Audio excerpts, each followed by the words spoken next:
Right here.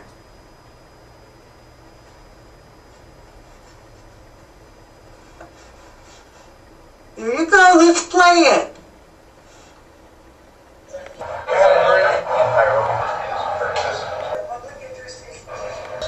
Your work, what are you doing that's actually on Seattle Community Media, and it will be on archive.org. So it will be on two public interest issues. Note before we start, we planned and committed to this press conference. So much for coming on the show this evening. Thanks, Marty. I totally appreciate you tremendously. And thank you for giving me the opportunity to be on your show. And thank you for the PPJ Gazette blog that you did on the Dorothy Vega issue, too.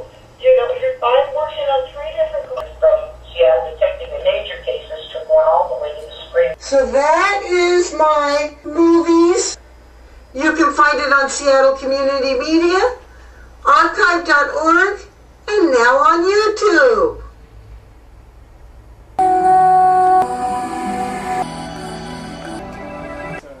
To find an idea, because the film was a little bit tough to dig into, and her small audience. So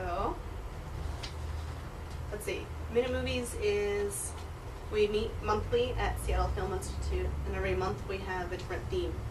And this year at STIFF, there used to be a film challenge as part of STIFF a while back, and I haven't done it for a while, and so Tim asked if we would run the film challenge for the festival. And we did, and the theme was media, and we're going to watch a bunch of different people's interpretations of what media means. Way to select the theme every month, and we have a minute movie ball that we normally select, but for the special STIP edition, we made the amazing spinning wheel of transmedia minute movie that you'll see in this first film. Yeah. When we select Film is a man on the street interviews and asks people what comes to mind when you hear the word media, or whatever the theme is for the month. Or we're just gonna. Yeah. Is that because the filmmakers aren't? So. Yes. And what's yours? Are they all just called medium? Media? No, mine's mixed media. It's the last one. The theme for this week for the special Minute Movie edition at STIFF. Media.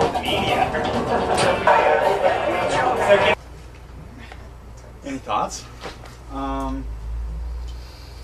Well, I had different thoughts about it when I went into it, but I was thinking, just the barrage of media and like kind of a. Here you go, let's play it. documentary here at STIFF in 2011. Empire over here somewhere. Smaller scale. Your work, what you Community media, so it'll be on 3 different. Before we start, So much for coming on the show this evening. Thanks for giving me the opportunity to be on your show. And I'm working on 3 different detective agency who has worked on some major cases to Seattle Minute. You can find it on Seattle Community Media, archive.org, and now on YouTube.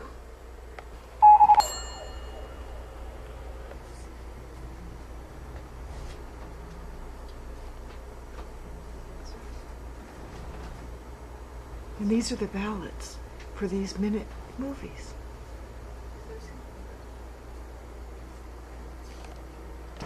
So, tell me about the Seattle Minute Movies. Okay, so Seattle Minute Movies is a monthly group for filmmakers that every month there's a different theme, and local filmmakers make a movie that's about a minute long on whatever their interpretation of that theme is.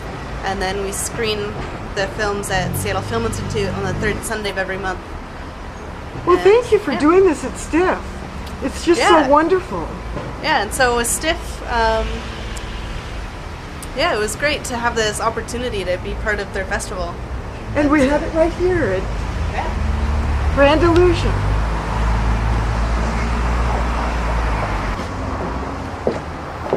Here's our poster. Wow.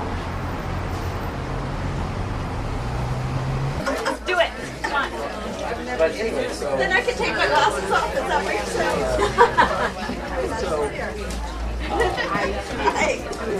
Gene, this is our 11th year being an independent film festival, and this year taking it to a new level with digital media projects over at our gallery. Unfortunately, we closed our gallery at 4 today, so you won't get a chance to see those, but we still have all our projects online and just some really cool things. And you guys are all here to see these great films. We have all our filmmakers here, and we're going to do a Q&A after the last movie. So just be patient with us and stay tuned. And I really appreciate this sold out crowd. This is awesome. So give yourselves a hand.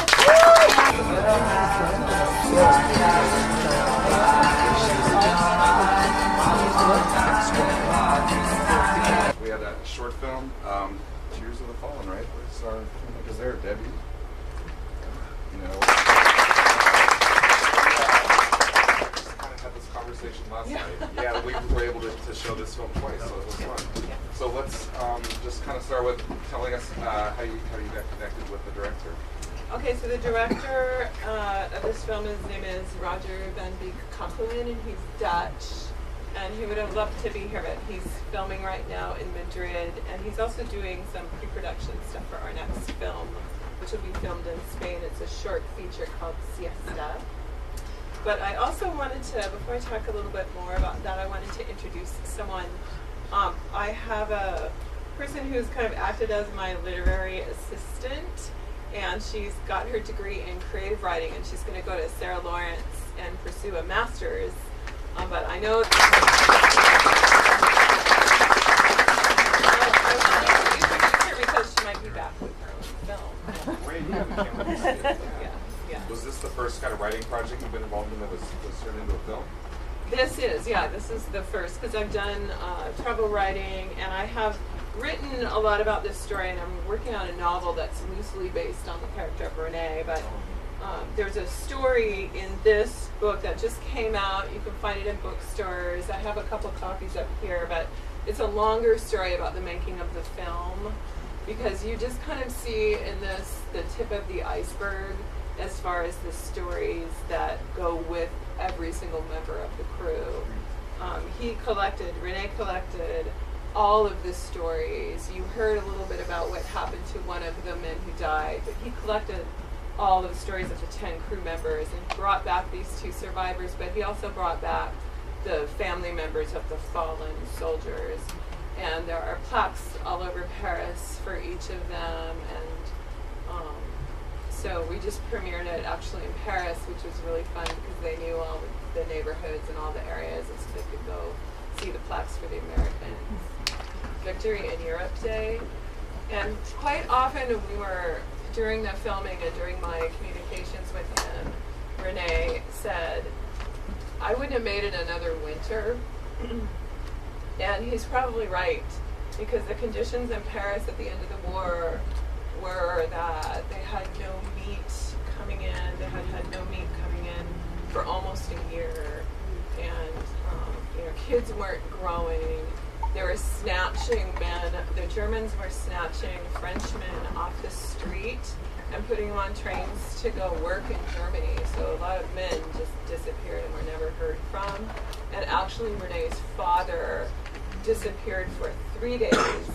And he was actually taken, put on a train, and he jumped off the train and kind of made his way back to the neighborhood. Something really Cool. You guys have some questions? The film, was that actually their plane, or that was a different archival footage? The archival of the plane. He just got archival footage. I don't know where he got that. The other footage of the liberation he got from the French government.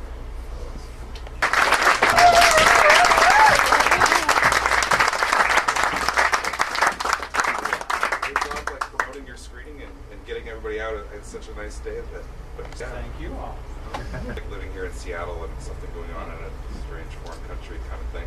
Well, I was in grad school at UW in architecture, and I got a fellowship to study the architecture of Christensen in 2005.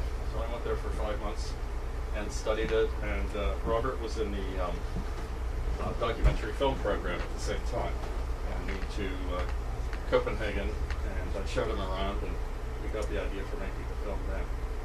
A foreign country. And that was the idea. And we achieved it, yeah. Yeah, cool. Do you guys have some questions? Things gone there as of late? You kind of left hanging as to what... Just there in March, beginning of March, and we had a screening of the film there. And they didn't raise enough money, but they're still working on it. They're in an interesting situation because they'll never be forced out. Even if they had decided, we're not going to do this deal with you, we're not going to purchase the land, we don't want to, they would still be there because it's just too entrenched. But they're operating more or less the same as they were before, it felt like to me. So there's building construction. That's a big difference. There were a couple new houses built and some additions and some new paving and stuff happening. So there seemed to be a little more energy than there was before, because, If you want to read it. Or I could send you a PDF. But basically I was studying, what I was trying to understand is, how does this work in this society, which is basically anarchistic? And so, building codes are not enforced. You can't get a loan. There are all these weird conditions that you don't normally have, but they're right in the middle of this major city. So I was trying to understand the entire system, what's called building culture, as part of the system. And I'd say it's very complex, but the foundation of it is the fact that they don't own that property. And the fact that they don't own that property means that nobody can ever really own their house, and you can't get a loan. So those things start to create a sort of a situation where, for example, you have to build things very incrementally because you only have a little money at a time. And so that affects the aesthetics of things. It also affects the mistakes. Like, in our society, we could build something massive that costs billions of dollars, like a tunnel through the middle of the city. That could be a complete and utter disaster, right? But the scale of it is such that it goes on like a juggernaut. That doesn't happen there because you build what you're gonna put out a window, right? And if you made a mistake, well, you can fix it. It's not a big deal. So I mean, that's just the tip of the iceberg. Talk about that. Yeah. There wasn't really any way for them to pay it. It all came in through Central Place because it was a military base. And at one point, the government tried to shut it down, but the court said that was not allowed. So eventually, they worked out a deal where they started paying the utilities for these, and over time, they've made it better. They started metering things, so it's gotten better over the years, and now they're pretty much paying what they're supposed to be paying. But that isn't a lot of it they built. A lot of it they built. I mean, they would have used some existing plumbing, but probably not wiring. Yeah, most of the buildings didn't have working plumbing or sewer systems. They were the first community in Europe to have community-wide internet. So they built that themselves. There's so many different stories about what that means. First of all, the 3 dots, the 3 circles, are the dots on the 3 eyes in Christiania. Oh, okay. So that's where that came from initially. The red and the yellow, they sort of reflect the royal colors, which is interesting. And somebody told us that's because they had some red and yellow paint. Which sounds like a Christiania kind of answer. But it's an oral culture with not a lot written down, and so you'll have these multiple stories. They're like legends, really. And you never really know which one is right, or if any of them are. Yeah. Let's do like 2 more, so look right here. Did you live with somebody in particular while you were staying there? And if so, what was it like being part of that community while you were there? Christiania and research residents. Christensen Researcher in Residence program, and we stayed there twice through them. So they had, you know, a small apartment in one of where the cannonballs. Yeah. So we stayed there. We stayed with Nis a few times. One time we rented an apartment out in Copenhagen because we were there for a month. But being there, of course, was the best because then we had access. We could just get up at any time and mostly film ducks. You know, our hope was that we would be there when the violence happened or when, you know, something went down, and it never did when we were there. So all of that footage came from. It always happened the week after we left. Big filmmaker who was there shooting absolutely everything, and that's where we got a lot of that police violence footage. That sort of thing. But in the community, it was interesting. The first time we went there, we had to prove ourselves. And eventually people recognized us and they saw us working every day and out and filming, and so they appreciated that, and so they became very much more at ease with us being there. But we had to do that every time we went back, and we were there 4 times, so every time was starting all over again. It's like Groundhog's Day. There's a lot of TV crews and stuff that would come through there and shoot something very short and sensational about hash and, you know, all that kind of stuff. And very superficial. So we did have to earn that a little bit, but I think over time. Used to be the weed and the hash. Oh, they just the same old. That part has not been resolved. And it's just they're still dealing with it. There's moves within parts of the government to try to legalize cannabis there, but in the meantime, you know. And it's kind of mysterious, so like they don't always know, like, is it somebody in the government? Is it the police themselves that are deciding to do this? You know, but it's sort of, it never changes. Every 5 years, it's the same cycle, like Cornelius. Government, and wouldn't that sort of spell the beginning of the end for them? I'm still working towards that, and it does normalize them. But you know, it's interesting because when you talked about fairly early into Christensen's history, when they eventually did make arrangements with the government for the electricity and the that way. And I said, look, you get home before I do leave. The writer of it was a very spiritual person, and this idea came to him because up until 40 plus years ago, every mother who had a son, once that boy reached manhood, the military could just come in and reach and take him out and send him anywhere in the world. I mean, what we're living now is kind of a blessing because our kids aren't, once they reach manhood, they got to make their own decision. Well, the government could make the decision to take your son. And from 40 years ago all the way back to the beginning of history, boys, when they reached manhood, service in the military was considered, well, that's where you're going. Cool. You guys have any? And it just shows you how many people were all totally involved. And the days were like 12 hours long. But there were, I mean, you have hundreds of people that were there. We had about 100 people.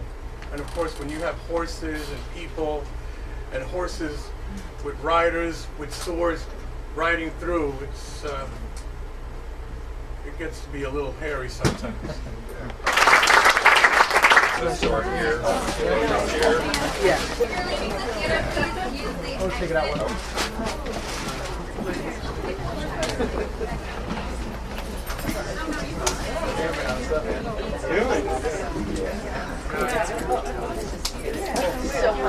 Hey, how's it going? Oh, yeah.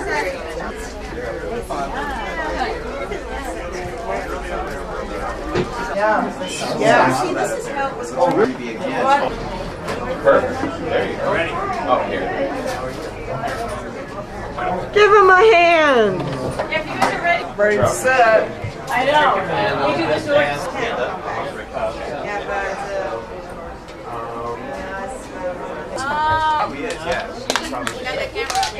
You want it? What's up, dude? Remind yeah, come on in, man. Come on in for the slap.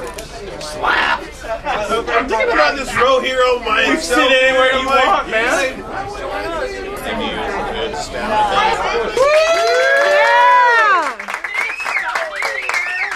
I'm just going to introduce our host, Emmett Montgomery, and Emmett. Let's celebrate Wendy really quick. Let's to the 11th Stiff Awards. That's I'm excited about this. We're gonna have a wonderful time. What I think is great, I'm here in awards for a film festival, and about a fourth of you are filming me right now. So just relax. We're going to create memories in here and in here as well. Fantastic. Let's start off by who here is a filmmaker who had a film in this year's film. Who is this award ceremony is. Do you have a question? It's fun. We're going to show some films. We're going to be nice and respectful during that. Some people are going to win at the top floor of Pacific Place where I just sat. I don't know if anyone was there. This is Emma Montgomery. I am kind of a big deal. You're a big deal. I'm a celebrated stand-up comedian and storyteller. A lot of people really enjoy me. And I enjoy you. Thank you so much, sir. And what I am excited about by this festival and what I have seen over the decade is all the different types of storytelling that happen here, and that is what we're here to celebrate. And in fact, as the world changes and new stories happen and new options and ways.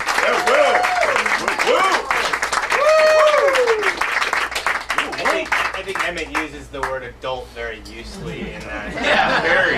So let's be fair, okay? Well, we're definitely old enough to drink alcohol, but that's pretty much it. That's our maturity level. Yeah, I had a ton of fun this year. This has really been, for whatever reason, the most fun year I've ever had. I love hanging out here in the U District. The theaters we have were all like really amazing. The gallery. Yeah, the gallery space was so great, having a space to kind of hang out, headquarters, all that stuff. Hopefully most of you had a chance to try out the DigiPen Game Gallery, the Oculus Rift. A few months. We've always been, just kind of a once-a-year festival. This last year, we kind of experimented with doing off-season like panels and educational program, and we've decided to launch several new mini festivals throughout the year. So, like, if you made it to Cartoons and Bloody Marys this morning, we had a really good time. Along with your ticket, you get a nice Bloody Mary, and we saw some animated films that are mostly made for adults. That's going to be like its own festival, so keep an eye out for that. Into Penetration. Yeah. Also going to be its own festival unto itself, so start creating really sick and twisted films now. I mean, we're basically going to parcel out a bunch of different festivals throughout the year so that we can become more of a year-round presence as opposed to oh my god, it's Stiff time, and I think that happens with a lot of us. It happens to me, and so it's I think we feel important about or feel it is important to actually get Stiff as a year-round presence on your minds. We want to stamp the forehead of your consciousness with Stiff all year round. And that's what we plan to do. Cool deal, but we've grown to the point where we had to actually write it down. Yeah. So, yeah, we have. I'll read the first part, and you can read the second part, maybe. So first, we have these two really incredible fans that, ever since before I started coming to Stiff, they've been coming to Stiff. They buy the passes every year. They come to films every single day. Bill and Lisa Kuhn. We don't have time to go through all of them, but some of our key volunteers that came and worked in the theaters. And so Wendy Gonzalez, who she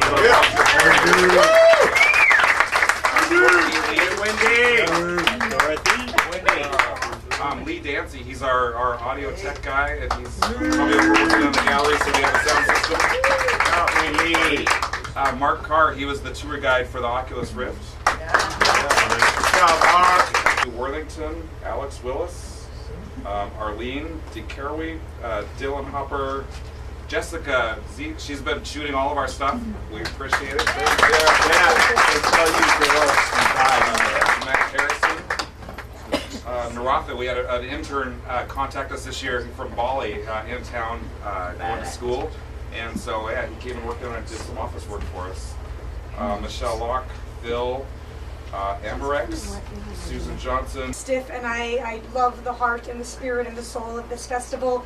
And I'd like to dedicate this award to all the men and women, and especially children in Bahrain who are still in prison, have been tortured, have been killed, lost family members, fighting for their freedom, for their democracy, and for basic human rights. And I just thank Stiff so much for giving me the opportunity to have their stories be told. So, thank you.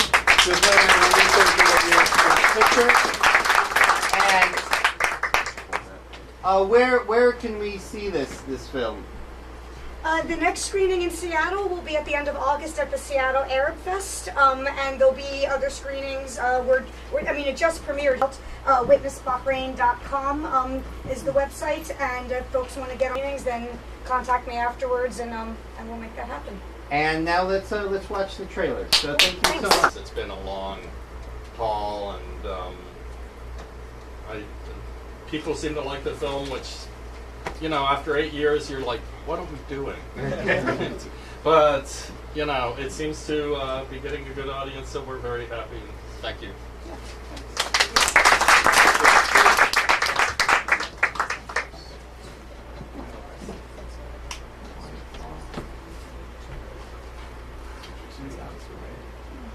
It was actually a documentary that kind of cemented my relationship with Steph. Clint Berquist, one of the guys who started the festival, did a film called the Seattle Comedy Documentary about a comedy collective.